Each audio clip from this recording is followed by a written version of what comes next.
North Korea gi nuclear doctrine da yamna chawba ahongba ama porakre karigumba North Korea gi leader oiriba Kim Jong Un amasung mahaki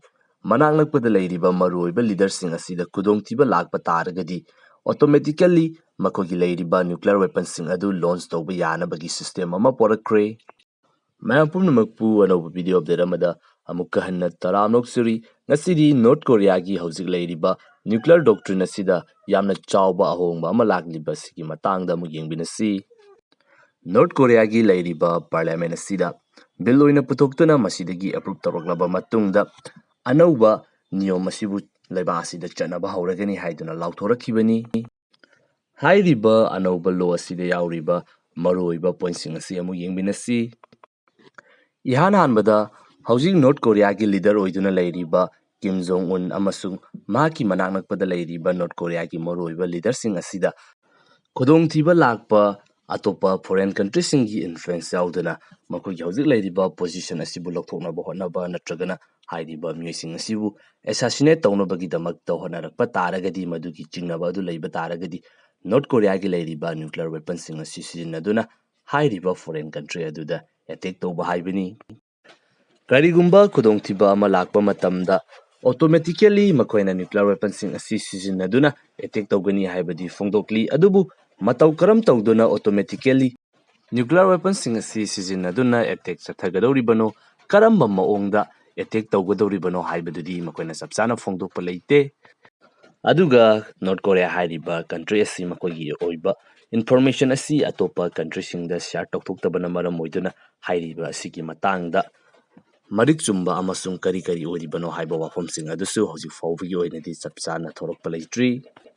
masida khwaidagi yamna chawna oithokpa yaba ama haiba taragadi hojik fawbagi oina ngasi fawba lakliba sida haiba tare masida North Korea gi leiriba nuclear weapons sing asi sijinnanabagi order amasung masibu sijinnanabagi authority asi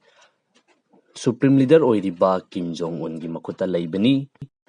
adubu handaki anauba niyom asidadi Kim Jong Unna khudongthiba takiba taragasu mahak natana atopa leiriba officials sing asidasu nuclear weapons sing asibu launch tawnaba masibu sijinaba yanabagi ayaba adu pithokpagi mawng adu oiramba yai North Korea hairiba country asi mamangaidagi hojik fawbagi matam asida makoigi leiriba nuclear weapon asi sijinnaduna non nuclear oiba state amatada attack chatharoi haiba wafam asi fongdoktuna lakpani adubu handaki anauba law sigi matungina North Korea gi mayokta leiriba country adu non nuclear state oiba taragasu